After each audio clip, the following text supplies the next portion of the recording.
Hello everyone at Estevão Lives. If you like the video, leave a like and subscribe to the channel. Donald Trump, and take it with a grain of salt, has promised full transparency when it comes to most of the big conspiracy theories of the past 60 years, something he campaigned on in the lead up to the election. The issue led to an absolutely Hall of Fame interview clip. Would you declassify the 9/11 files? Yeah. Would you declassify JFK files? Yeah. Would you, I did a lot of it. Would you declassify the Epstein files? Yeah, I would. All right. I guess I would. I think that less so because, you don't know it. You don't want to affect people's lives if it's phony stuff in there because there's a lot of phony stuff with that whole world. Yeah, I don't know about Epstein so much as I do the others. Yep, Epstein. Sure about that? Maybe not Epstein. I wonder why Donald Trump wouldn't want the Epstein files being made public. I mean, here he is in 1992 dancing and leering at women with his buddy Jeffrey Epstein at Mar-a-Lago. In 2002, Donald Trump said Jeffrey Epstein is, and I quote him here, a terrific guy. It is even said he likes beautiful women as much as I do, and many of them are on the younger side.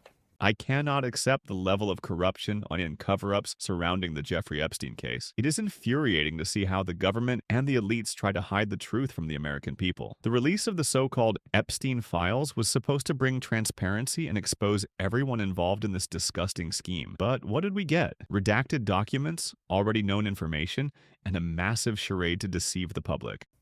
I wonder why Donald Trump wouldn't want the Epstein files to be made public. Thing is, many members of Trump's base do. The Republican House Oversight Committee sent multiple letters to Attorney General Pam Bondi demanding the Epstein files be released. Bondi then went on an apology tour to Fox News, promising the documents would be released imminently. Today, the White House made a big show of handing a bunch of conservative influencers binders labeled the Epstein Files, Phase 1.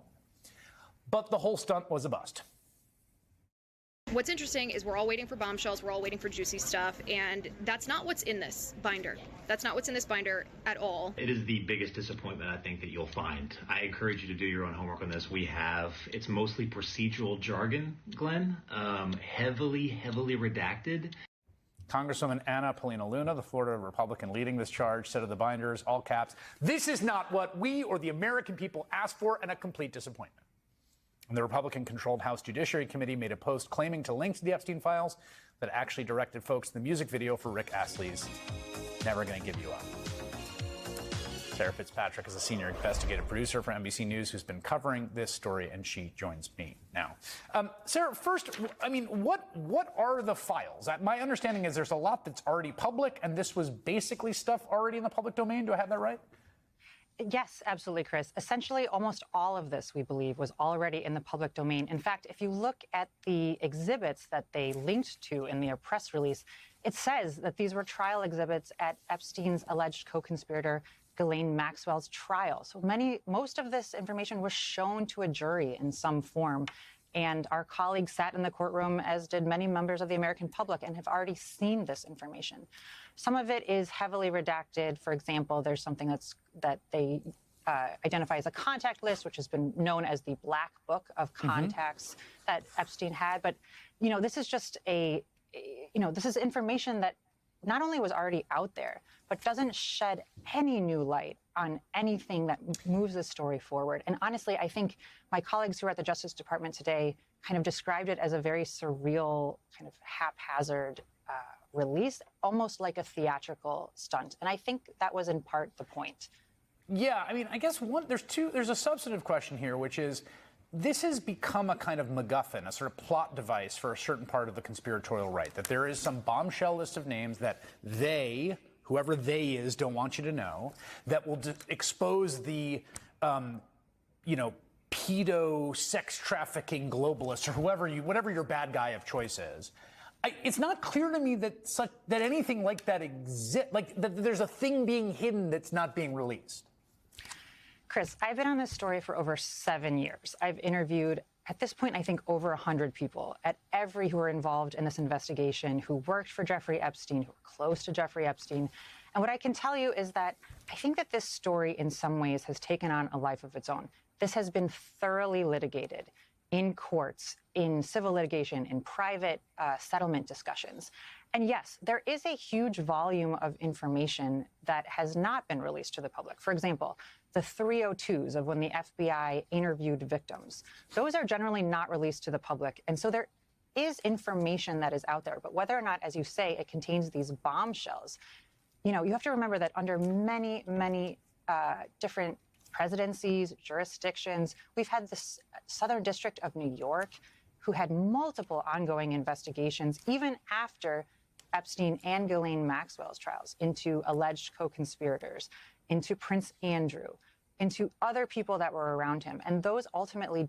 It is clearer than ever that the system protects the powerful. If an ordinary person were involved in crimes like Epstein's, justice would act swiftly and harshly. But when it comes to a network of influential billionaires, suddenly evidence disappears, documents are hidden, and everything gets swept under the rug. This is not justice. This is a shameful scandal. Did not come to trial. So I think, yes, there is this view.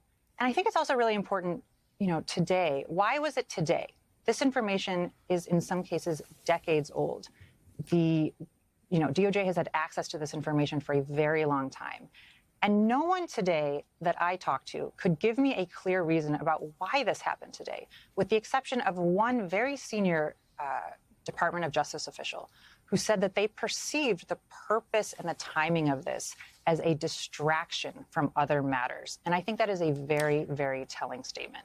Yeah. We don't know what those other matters are, though, do we? We don't know precisely, but I think, as you've reported on your show, there are so many things happening across the Justice Department at every level that are extremely concerning to the staff there, as well as outside observers. And so I think this effort, is an indication of an effort to not have us answering those substantive questions. I should note that one of the lawyers for one of the victims, Spencer Kuvin, says, I don't think there's anything new out there. This is a news story. It's a publicity stunt. He's worked on the case since 2005, representing 9 victims, including victim number 1. The only reason I can think of them to do this is to release certain names that will embarrass the Democrats. Kuvin said, of course, there were all kinds of names. They're the same names that we've seen multiple times. Sarah Fitzpatrick, excellent reporting. Thank you so much for downloading that for us. What infuriates me the most is seeing government officials, the FBI, and the mainstream media treating this case as if it were insignificant.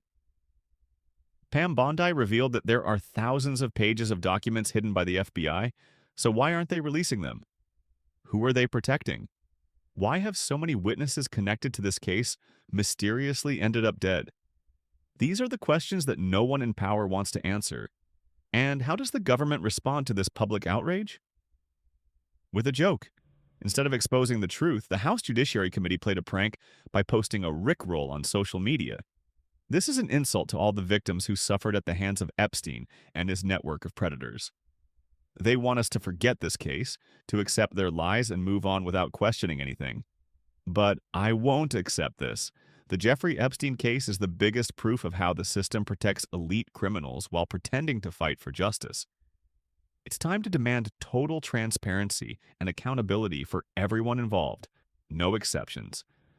The American people deserve to know the truth, and I won't stop speaking out until justice is served.